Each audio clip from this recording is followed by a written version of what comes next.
We are right now being joined on the stage by a man who brought Singularity University to South Africa. Mann.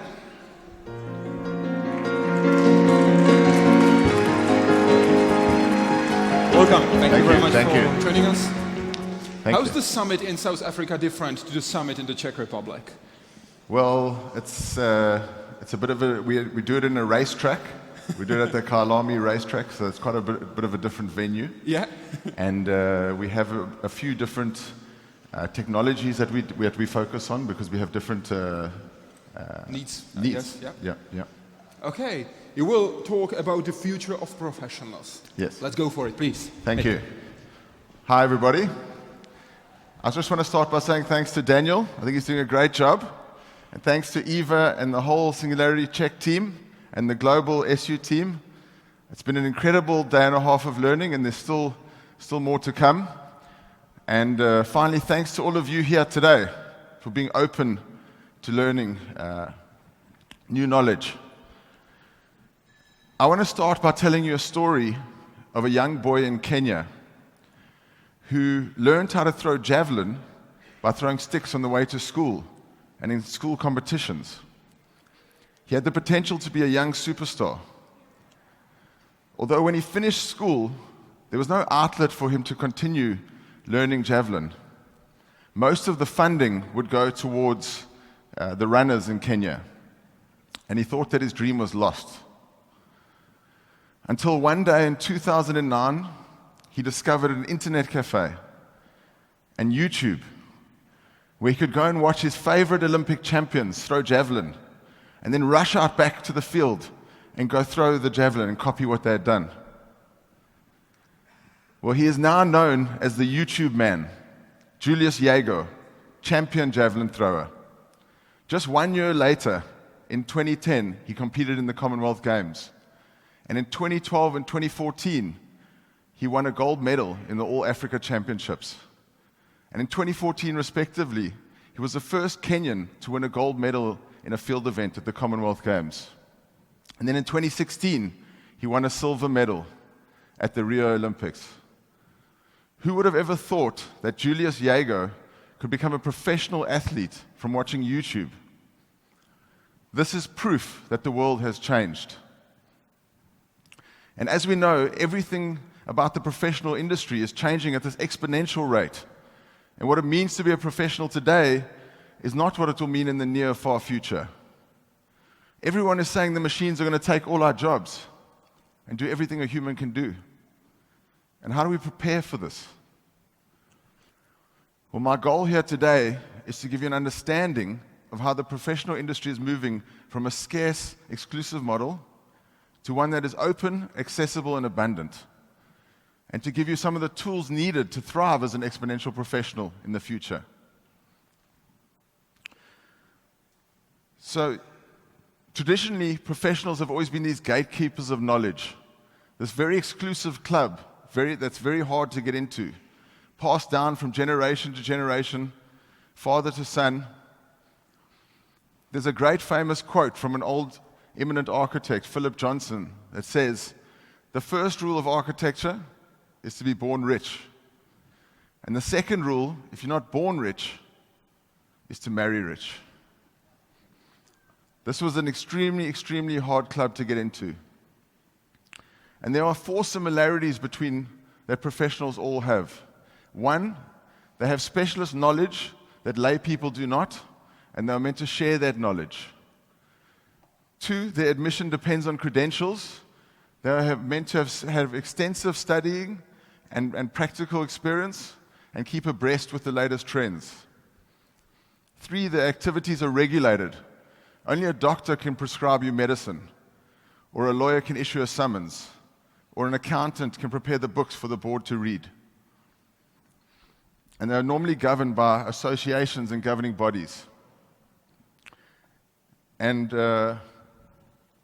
4, they are bound by a common set of values. All professionals are meant to have a certain amount of trustworthiness, integrity, and honesty, and do good for others. What's interesting is that if we look back in history, when writing and language was created, The first people to be written about were not the kings and queens, but the king's accountant, Cushim. Now, how important must Cushim have been to the king that he wrote about him? And Cushim created correspondence accounting, where the only way to track what was coming in or out or being traded was to correspond it on another tablet. And if we look at the beginning of the word, with the origins of the word professional, it comes from the word profess, which was a vow you made when entering a religion, and for this small elite club called the church. By the medieval times, the word was no longer confined to religion and took on a secular meaning, a vocation which one duly professes to be qualified in, an expert in a field to help others.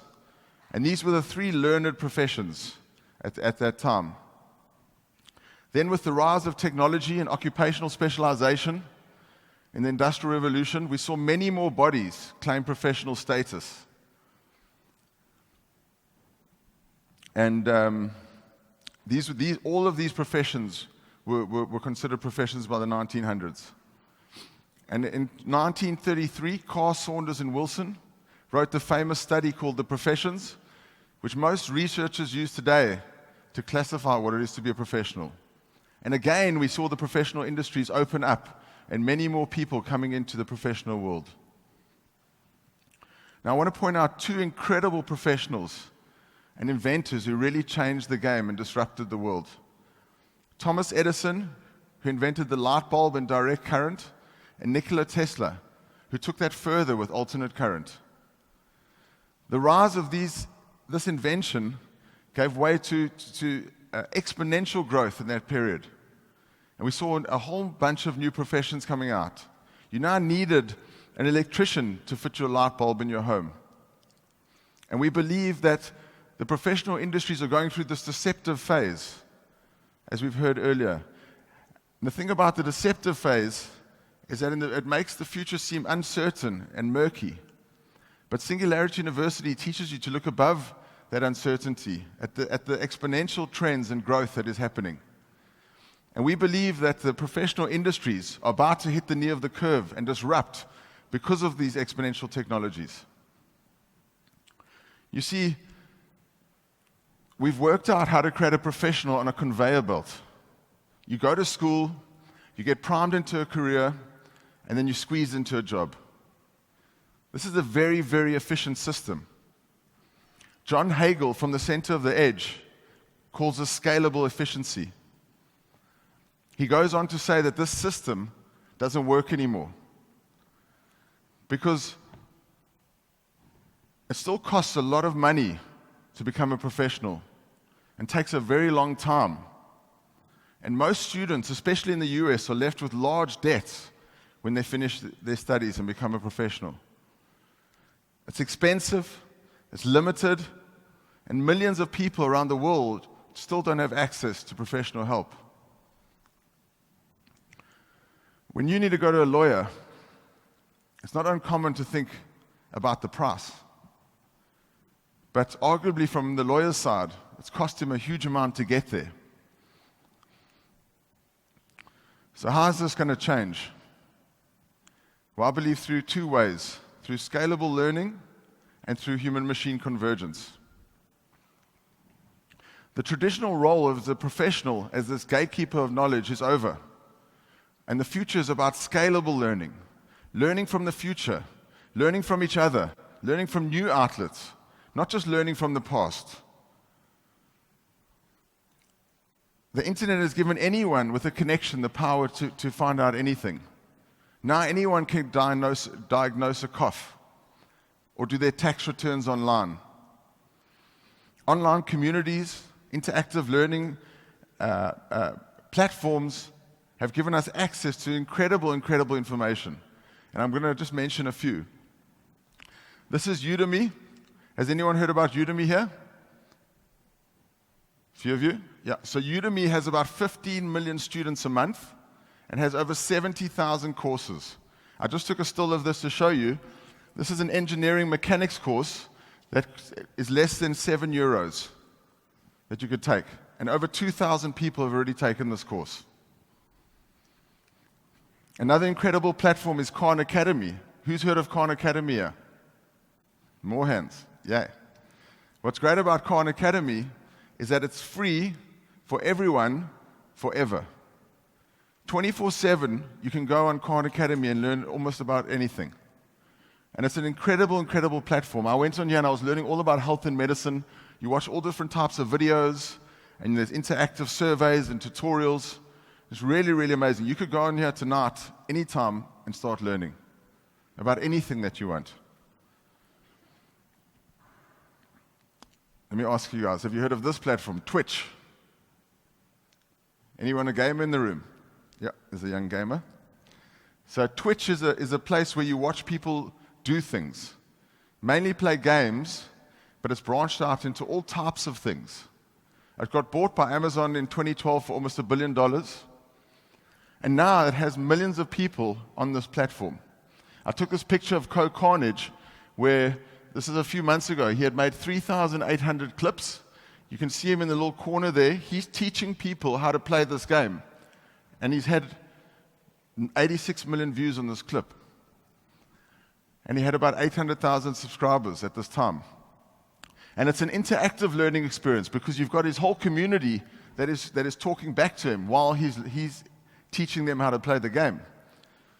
And it's a social learning experience by just watching someone play a game. And co-organised is earning hundreds of thousands of dollars a month by doing this.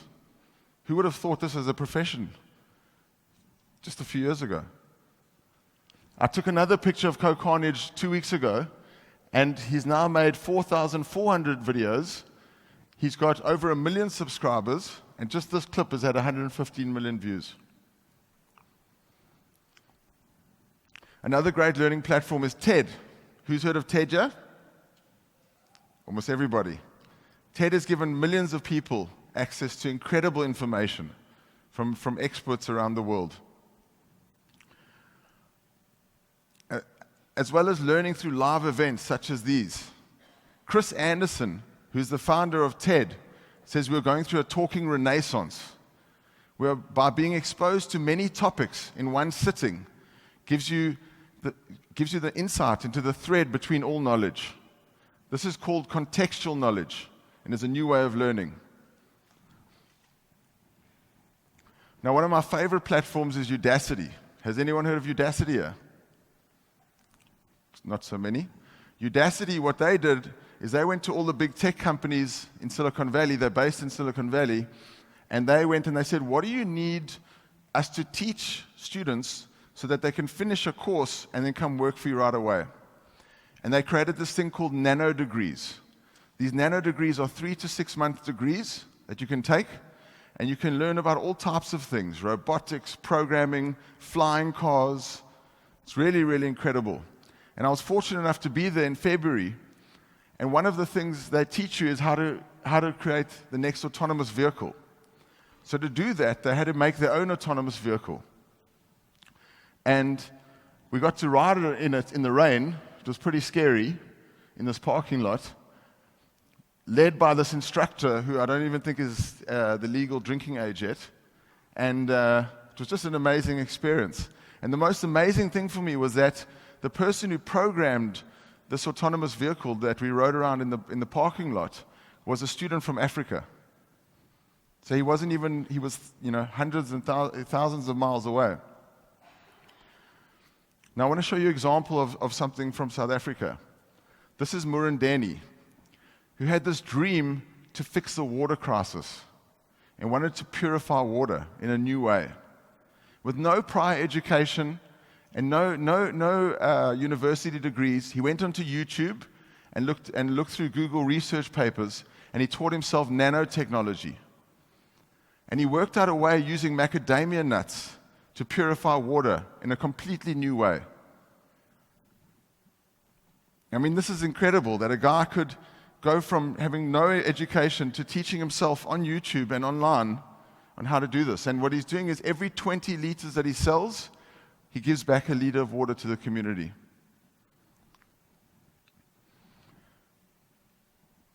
I want to ask, who's got kids here? Can you please raise your hand up? Okay, not so many of you actually. Huh? So who has kids here and hasn't heard of Fortnite? Fortnite, you've heard of it. You know the dance, exactly. So Fortnite has become one of the biggest games, the biggest platforms in the world. Yemi mentioned it a bit earlier, where the founder has become a dollar billionaire in like 2 years. One of the richest men in the world. And what's amazing about Fortnite is that I've got a friend of mine who's got a 10-year-old son. He said to him, "What do you want for your birthday?" And the child said, "I want the new snowblades, Daddy." He said, "Snowblades? We don't even have snow. What are snowblades?" And he said, "Oh, no, the new skin in Fortnite. Of course." You know, what does this mean for the future of value and for the future of money, for the future of banking? When our kids are valuing the virtual products more than the real. Because this is where their social peers are hanging out, and they need to look cool. And how do we create more professions in these virtual worlds? What's amazing about Fortnite is that the engine's becoming so powerful, and they're becoming so agile with their development. They can experiment, and they can try new things.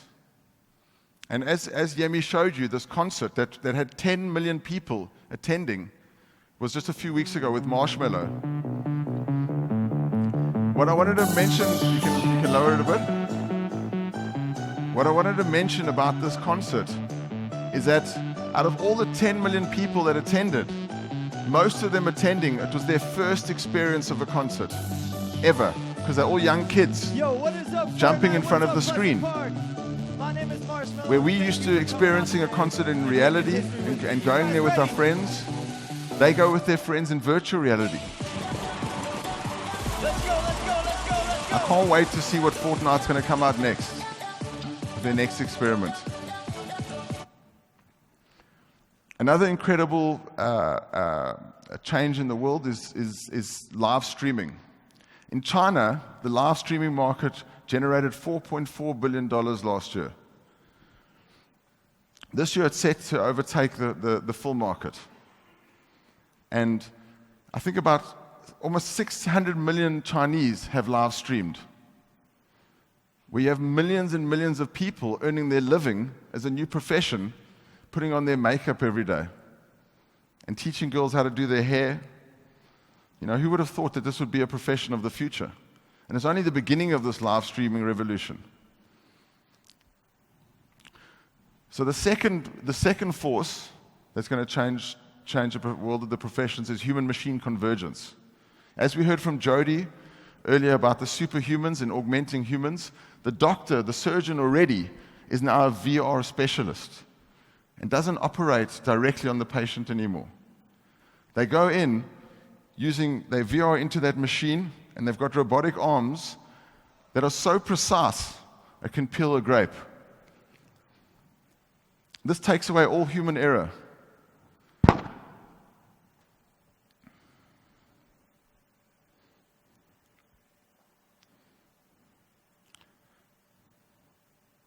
mean, this is incredible. And just recently in January,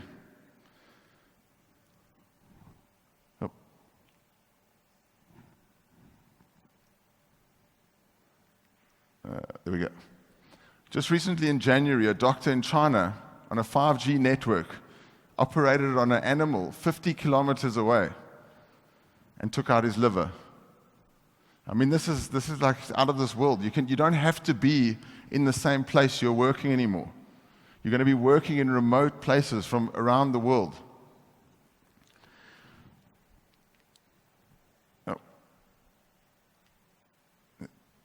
This is another incredible platform.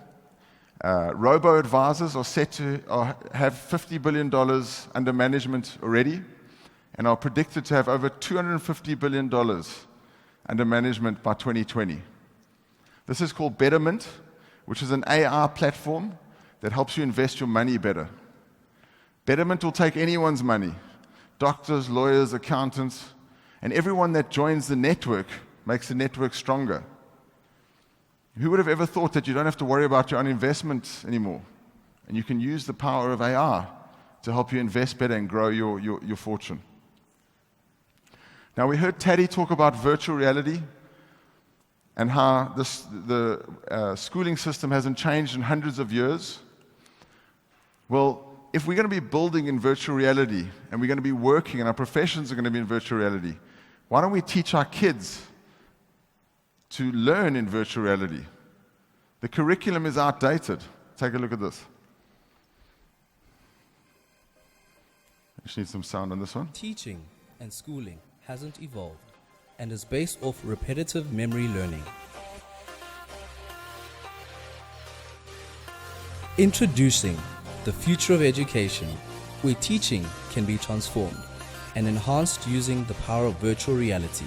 This technology allows teachers to engage with their students in much richer and immersive ways, far beyond the conventional classroom lesson. Break the boundaries of physical limitations and have a lesson in physics in a lab on the surface of Mars. Let students enjoy narrative experiences using what they've learned to become the hero who saves the day. Well done! You did it! You saved the facility! In VR, it's possible to have millions of dollars worth of equipment and multiple working environments at a fraction of the cost. Creating new VR tools and experiences that empower teachers is fundamental in the future that lies ahead for the next generation and key to developing the skills needed to succeed in the future. STEM VR, the future of education. So full disclosure, I'm involved in this project, and our goal is over the next 3 to 5 years to redo the science, maths, and English curriculum in virtual reality, and to get the kids learning in an entirely new way. Augmented reality is another great platform, and this is the HoloLens 2 that's just come out, where they've made it a whole lot better, feels much more balanced on your head, and if you needed a professional mechanic, you don't have to actually call that professional anymore. You can just put on the HoloLens and you can learn and know exactly what you need to do to fix the bike. Or if you're a medical student, you don't need the live anatomy there anymore. You can learn on virtual bodies. Or the next time Eva's planning her next summit, she can use virtual reality to make the stage and see what it's going to look like. I know Yemi's going to do that. Another way we're seeing this human-machine convergence is through prosthetics. This is Ethel Bendor's company, who's a Singularity University faculty from Iceland, and he's making these prosthetics so good that people feel upgraded. They have superhuman strength from his prosthetics. And it's really something to think about, is that when the prosthetics and the robotic arms are giving us powers that are more powerful than humans, are we going to want to upgrade? Because everybody wants the latest iPhone and to have the best chance. So I believe the real power of humanity is going to come from the convergence between man and these exponential technologies. And the professionals who can embrace exponential technologies will be the leaders in the future. I want to give you 3 professional skills needed in the future. One is an agility mindset. As the pace of change keeps increasing, we are going to need to be agile and adaptive to all these changes. A career used to be 30 to 50 years on average. Now the average is 3 to 5 years before you need to reskill, retool, and relearn. I love this quote by Stephen Hawkins, where he says, "Intelligence is the ability to adapt to change." Just think about the change that he had to go through and overcome. And look at what he did and how much he achieved in his life. Another great example of agility mindset is the flipped classroom. Traditionally, we go to school and we learn new concepts in a group setting. And then we go home and we have to do our homework and try to figure it out alone. What the flipped classroom does is it says, learn the concepts at home by watching videos, and then come to school the next day and let's workshop in a group led by a teacher facilitator to help us work through these ideas. And this is working extremely well in the US and certain parts of Scandinavia. The second skill is creativity. Creativity is going to be a key skill needed in the future, as we heard from Yemi. And as the machines do more and more of the mundane tasks for us, we're going to need to come up with ever more creative solutions that we can't even conceive yet to solve some of our problems. Einstein's quote, "Imagination is more important than knowledge," has never been more relevant. And I like to tell people the power drill story. A leading manufacturing firm, when inducting their new executives, will bring them into a small little room and have a snotty facilitator come in and put up this picture of a power drill. And he says to them, "Is this the business we're in?" The executives think it's a bit of a trick question, and they look at each other, and the one musters up the courage to say, "Yes, this is the business we're in." Then the snotty facilitator says, "No, this is not the business we're in." And he shows them a neatly drilled hole in the wall. And he says, "This is the business we're in, because this is what our customers want. And it's our goal to come up with more creative, competitive solutions to give our customers what they want." And there's a great insight for this for the professional, is that most of us are stuck in this power drill mentality, often on a day-to-day, hourly billing basis or some type of consultative work. Not often enough are we asking ourselves, what hole in the wall can we fix for our customers? A great example of creativity is Jason Dunn, who, when he finished his aerospace engineering degree, decided to go to Singularity University, and he studied in the GSP. And him and his team were trying to work out how did they move goods from Earth to space in a much more cost-effective way, because it cost a huge amount just to move a spoon into space. And eventually he came up with a creative question saying, maybe we're asking the wrong question. Why don't we have to make the goods, why don't we just make them in space? And he created this company called Made in Space, where they made the first zero-gravity 3D printer that sits on the ISS space station and makes most of the products for NASA. The astronauts just have this magic box where they order something, and a day or two later they get this spoon or a wrench. And he's just been awarded the contract to build a 3D printer that sits outside the space station like a spider that's going to create, that can print in steel and create more space stations. This kid, he came up with a new type of profession. He unboxes toys and puts it on YouTube. And last year he made $22 million. It's more than most CEOs that I know. This is pretty incredible. He's 7 years old.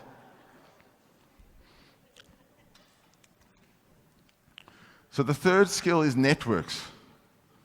As things change, and as they change faster and faster, we're going to need to have trusted networks and relationships that we can rely on to help us get through this change. There's this phenomenon called the network effect, where every user that joins the network makes the network stronger and adds more value to the network and makes the bond stronger. And a great example of this is the internet. When it first came out, the internet wasn't really relevant to many people except for the military. And then as more users joined on the network, it became what it is today. And who can't live without the internet? It's probably the most powerful network in the world at the moment. An example of a great network is CrowdMed, where if you have a very rare disease and your doctors and anyone can't help you, you can put it up on CrowdMed, and the power of the crowd and the network will help solve your disease.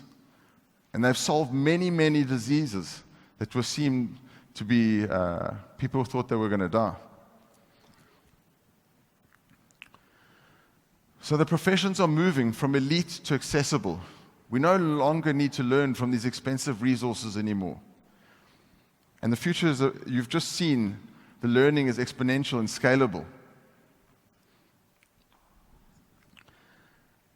We are moving from a single discipline to a multidiscipline society, where you can have multiple careers, and as we live longer and longer, we're going to have the opportunity to learn many more things and do much more than previously. Stacey Ferreira, who is at 25, she's 25 now, she has already had 5 careers. When she was a teenager, she taught herself how to program. She built an app that she raised money from Richard Branson. She then sold that app and wrote a best-selling novel, 2 Billion Under 20. She now does live talks, and she's on to her next career called Gig Forge, where she's partnered with Elon Musk's wife. She spoke at our summit last year, and she's just unbelievable. I think by the time she's 50, she's probably going to be on her 20th career. So finally, knowledge is moving from scarcity to abundance.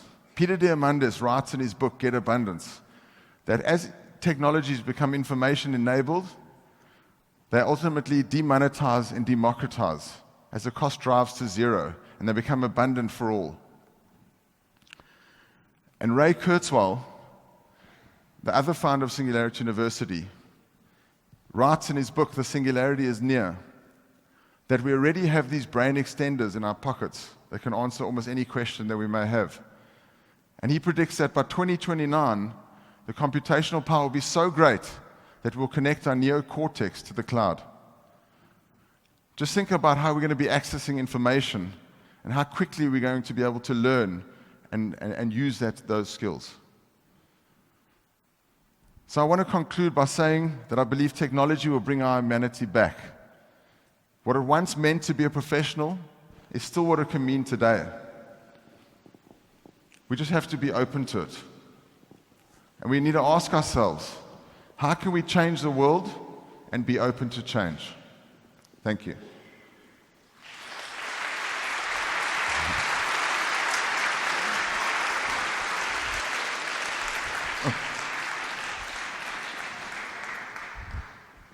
Sorry.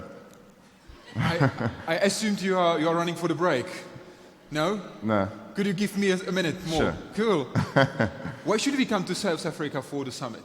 Why So should we do firstly, it? you're all invited to South Africa. You need to come and see our beautiful country. It's a very sunny, beautiful place.